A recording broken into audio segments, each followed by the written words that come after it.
Hey, now it's Saturday afternoon, and I think I'm going to see about trying to vibe a little bit more with you.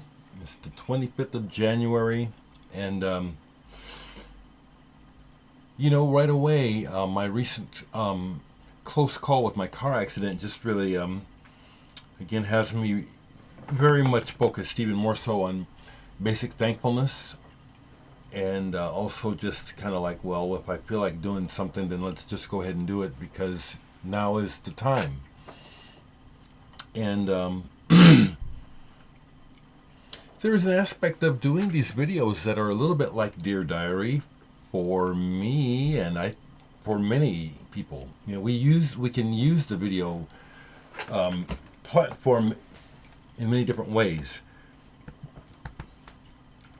So in sharing this music and my record collection with you and doing reviews and sharing my opinions, over the years, it really is a bit like a diary, in action. And so with that in mind, I want to share that I finally got a new phone, and I, I just, even though I have been on Social Security for not quite a year, I'm just still living like I don't have any money.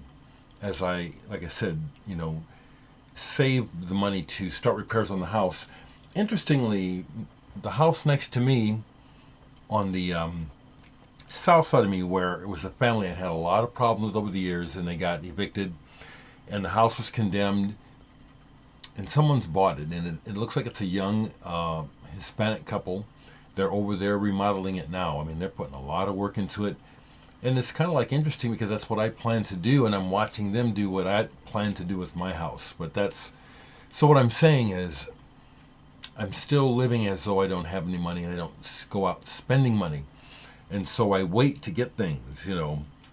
But I've been needing a phone, not really needing a phone, but wanting a phone because the last two phones I've had have been cheap.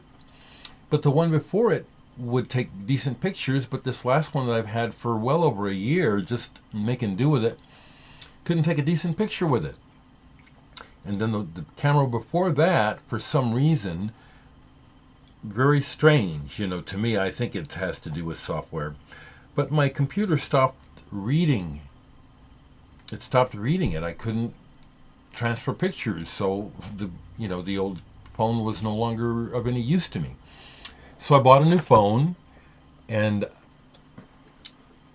if I were younger, I would be into gadgets, but I'm not really not. I guess this is an LG, but it's like a big wide screen, and all this stuff, and takes great pictures. It's obviously better quality, much better quality than the last camera I had. I'll try to muse on that in a second, but it leads me to being able to show you some music I've been playing because I've that's coupled with my ability to show people what I'm listening to, which is in itself a social action, a social activity. It's one of the ways that I use social media that I enjoy. Um, it's a way of sharing, it really is, and vibing. That's what I call it, is vibing. It's like, yeah, other people know about this good music all over the world, and just little shit like that. And then also, when it comes to your social and basic values outlet too, to see that those other people who you know have a similar mindset. I'll put it like that. So I have some records that I've been playing that I can show, that I can sort of review based on what I just listened to. Sensation Fix is an Italian band out of the 70s. A bit of a space rock sound, definitely influenced by Pink Floyd. This is their 1977 album, Box's Paradise. And of their albums, this one is not so highly rated. I don't really get it because I love this album. And this was really, really good. It just goes. And it is a rock-based thing with guitars and keyboards. very much a Pink Floyd influence in a good way. Sensations Fix. I've got like 5 of their other albums. I'm not going to pull them to show. That's the one I played. Just played this today, and it's gotten better over time. This came out in 1970. A horn-based band, I think out of Philadelphia or something like that, East Coast. Jam Factory. Check out that artwork. Look this up online. Jam Factory. Now, this album is not a great album. It's okay, but it's better now over time, seeing what they were going for. It's a horn-based sound that takes from the Sly and the Family Stone bag, and there's also the Blood, Sweat, and Tears sort of thing going on. The drummer, Joe English, went on to play in Paul McCartney's Wings for a time, if I got that right. I know he played with Paul McCartney for a while. That's one of the guys that went on to do some stuff. But I've had this album for a long time, and this is actually my second copy. Was happy to be able to replace it when I got rid of it. And this actually sounds better now. I'm thinking that some of you guys that are like funk heads and beat people, check this album out. I don't think people know about it. I think it's been overlooked. The first track on the album is underwhelming, okay? The pacing of this album is not very well thought out, okay? Because they lose you, but there's good stuff on here. So Jam Factory. Here is just, I love this album. It always sounds good to me. Propaganda. Something about a wish. A Secret Wish. Propaganda, the German band.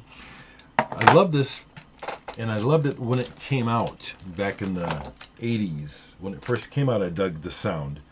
ZTT Records with Trevor Horn's production and sampling. Love it. This album still sounds great to me. And for me, this also brings back wonderful memories of about 10 years ago. It was 10 years ago now, yeah, that I toured Europe, a small tour of Europe with the band Sun Ambulance. And the road manager, Ollie, and I, this was one of our favorite things to listen to in the touring van. Propaganda always sounded great on the Autobahn. Spent a lot of time in Germany on that tour. We went to Switzerland and Belgium and other places, but up and down Germany, quite enjoyed it, except for Bavaria. Secret Wish, Propaganda. Okay, a whole different side of me, and yet I love this music, and so I popped this on last night, and a whole side. Meshuggah, I'd like to have more of them on vinyl, but their records are expensive. I've got several on CD.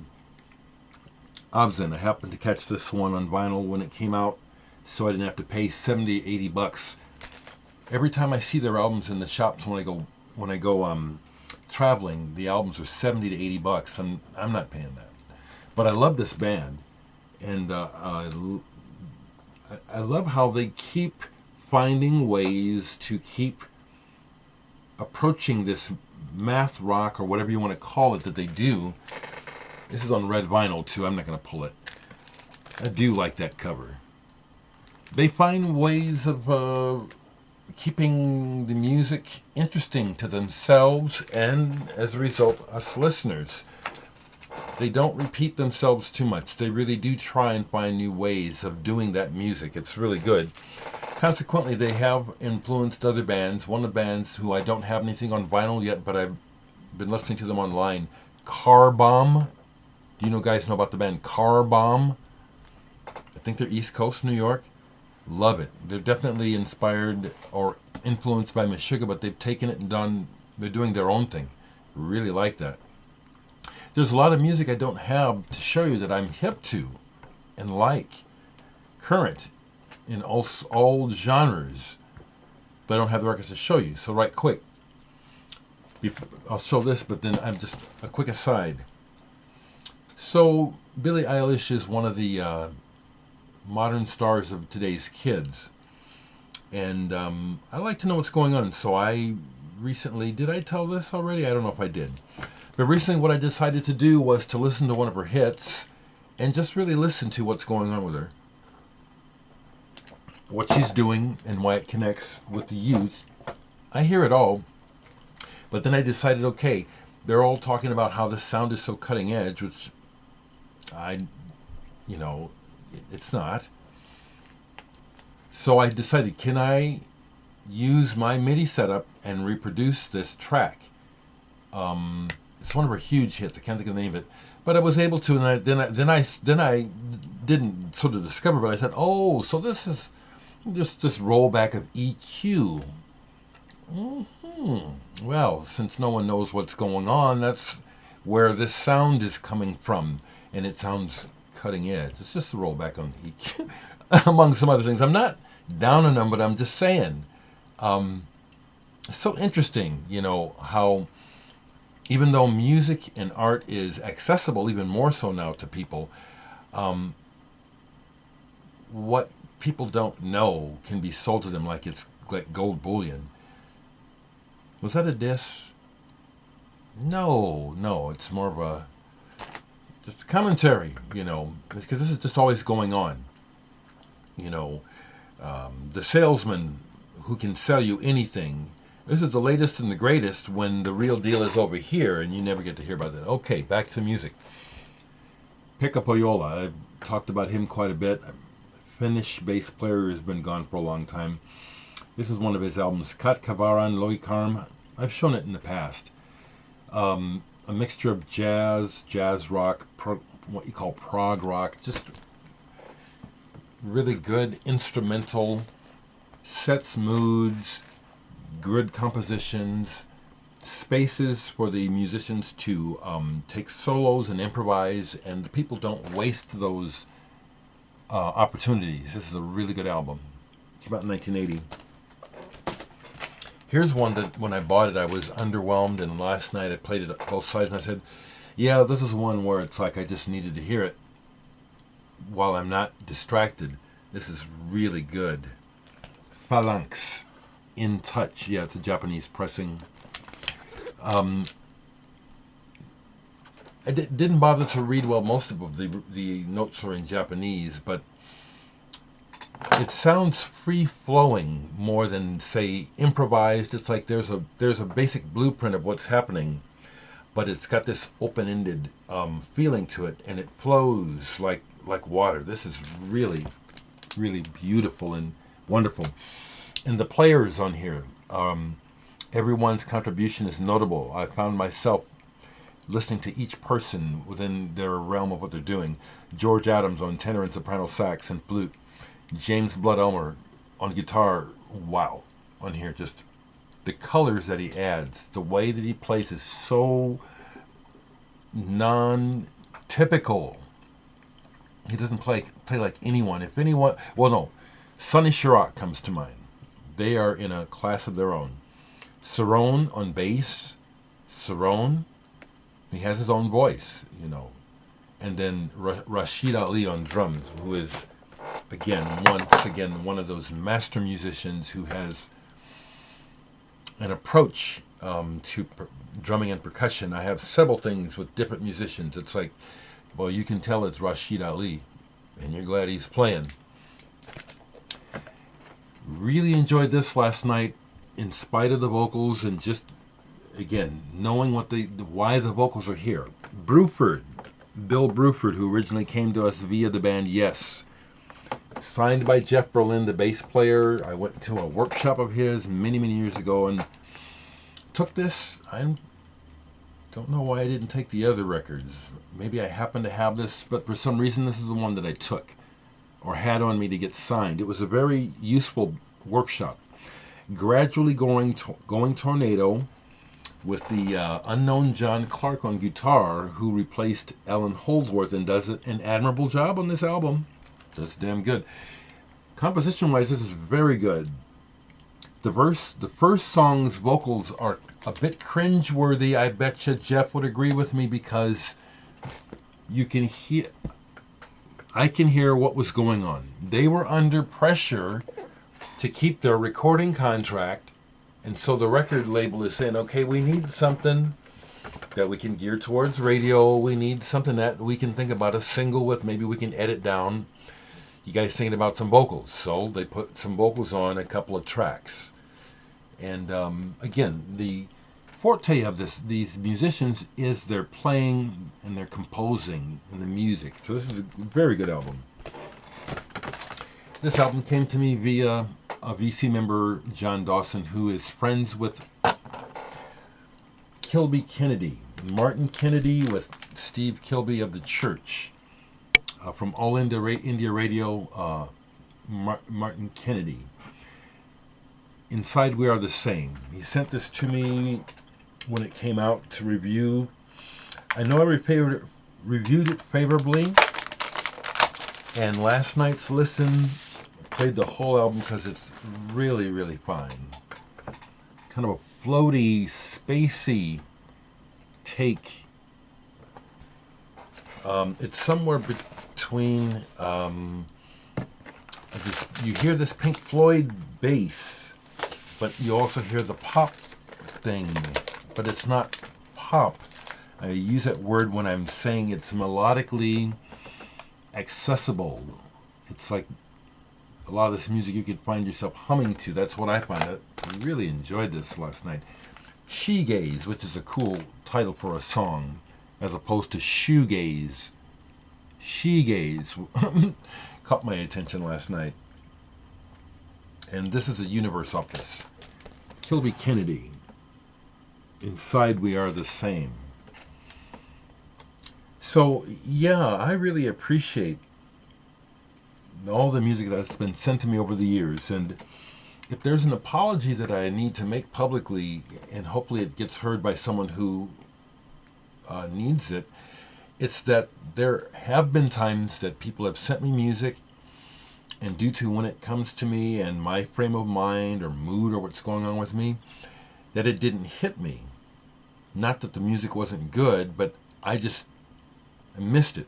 And then I'll come back to it later and find, I've said that recently, but I'm saying it again. So if you're one of those folks who sent me music and I kind of missed it the first time around, sorry about that. Because I do keep a lot of what people send me, especially music that people send me that they're on. I've had a lot of VC members send me their personal stuff. Thumpfinger comes to mind. Are you still watching by chance? I've still got your CDs. Played this most of the way last night. Opera Cosmic. Les Esclaves. This came out in 1960. Out of France, I believe. These guys are names over there. Guy Skornick, Francois Wertheimer, William Scheller, Dominic Perrier. Those are names of note in the biz. There's a whole story behind this. The booklet's in here. This is a recent reissue of it. It hits me like a French version of the musical Hair. And I'm old enough to remember that when Hair happened, it was a phenomenon. And it really was. It was like it was a hair mania. It was a big deal about nudity on the stage, on Broadway and all this shit. But it caught the times. The writers of the musical they weren't hippies. They just happened to hit it right. That's what this strikes me of. Like that's what it's doing. Is it capturing a times? It's capturing the times, baby. Really enjoyed it. It's musically very diverse. It's also very psychedelic and theatrical. It's a great listen. It's a real fun listen. Here's one that I played last night. Didn't quite get all the way through side one. The Golden Gate Year 1. Audio Fidelity is the label. Again, some of you old farts like me who know a little bit about music history will know that that's a tip-off that there is some sort of corporate thing going on behind this record. And sure enough, it's a big production where they're using some well-known pop musicians. the trade winds are the vocals on here. They had some hits, and they're doing, and the writers here also had some success with the 1910 Fruit Gum Company. But they're trying to take this up a step further and compete with people like Betcher and Gary Usher, who were working with the Beach Boys and had the album out, The Millennium, and Sagittarius, and some other really cool, amazing pop rock albums out. And they're trying to compete with that, with this. No, it doesn't measure up, but it's pretty good actually. Really geared towards AM radio, though. Really hoping that maybe they could have a breakout hit with this. I don't think they did. Might have had something regional. But it's a keeper, and if you've never heard this and any of what I said about it interests you, you'll probably like this. Okay, so I listened to this some more, and I have to say that after getting all the way to side 2, I see why, yeah, this is psychedelic. Okay. You know, I gave my first impression, and then I get all the way through the side 2, and then all the other aspects and the other themes besides girls come out. You know, House of Mirrors, and then the last tune, Sunday Noon, on this. Yeah, Mandrake Memorial. This is really good. Really glad to find this. I'd like to find their second album. I'd love to find it.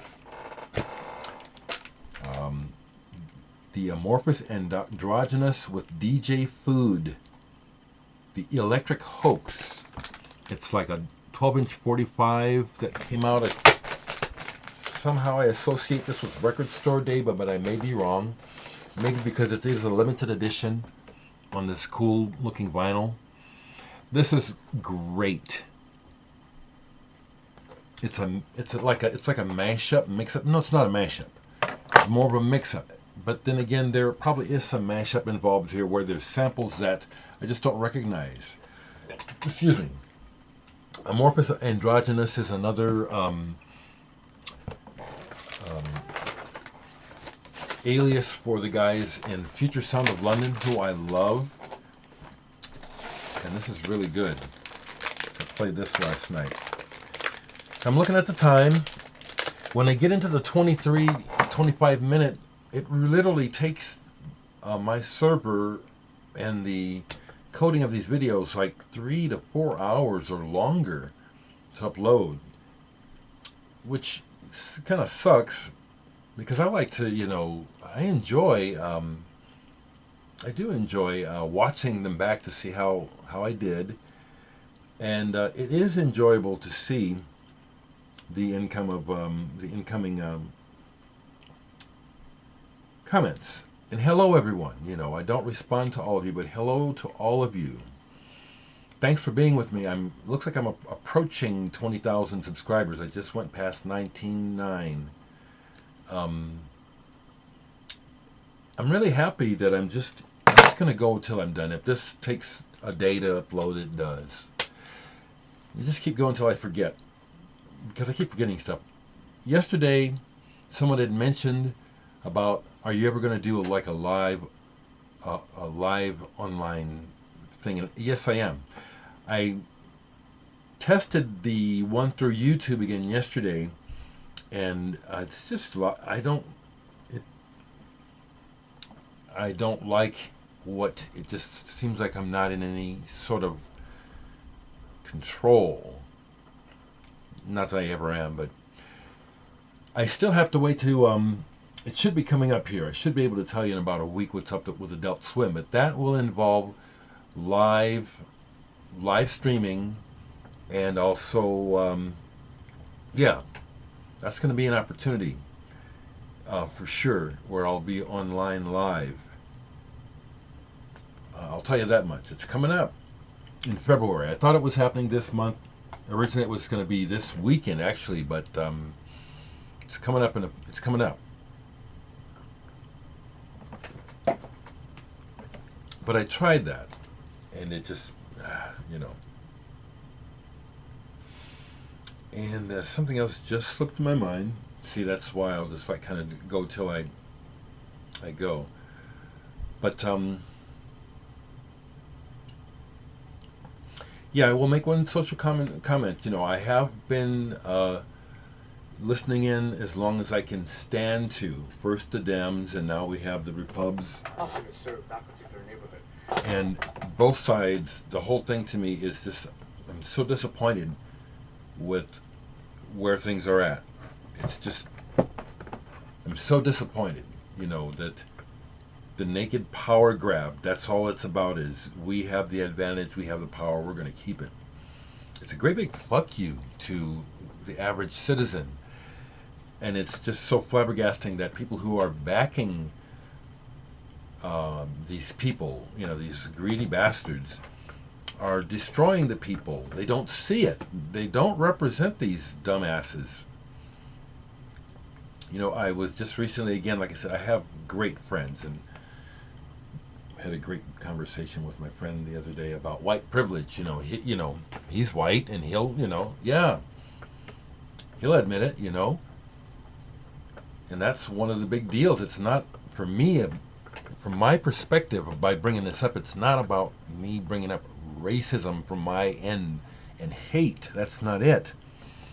I'm bringing up this fact that keeps this imbalance going on with life, which is this white privilege thing, this double standard. It's there, and when you're on the receiving end, and then for many people, when they're made aware of it and hadn't really thought about it, they don't want to think about that. Many people don't want to think about it. It's like, well, ooh, then other folks are really happy about it, but that fact alone of the ongoing imbalance of white privilege, is a real issue. It's not an opinion. It's not a belief. It's a hard fact of life that colors all aspects of life for all of us.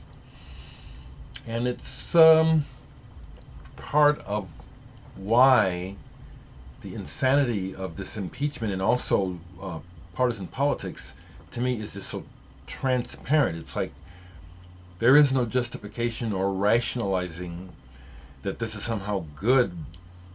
This is a good thing that goes on. It's very self-centered. It's all about greed, and the advantage, and it just sucks, and so that's what I see going on here. And again, it's like interesting to think that, are you folks thinking that somehow we're going to get some kind of result out of this charade, that somehow when this ends there will be something resolved, and that there will be some sort of progress anywhere for anyone except for the people who keep cashing in? Can anyone tell me where this positive outcome for the common person is coming from?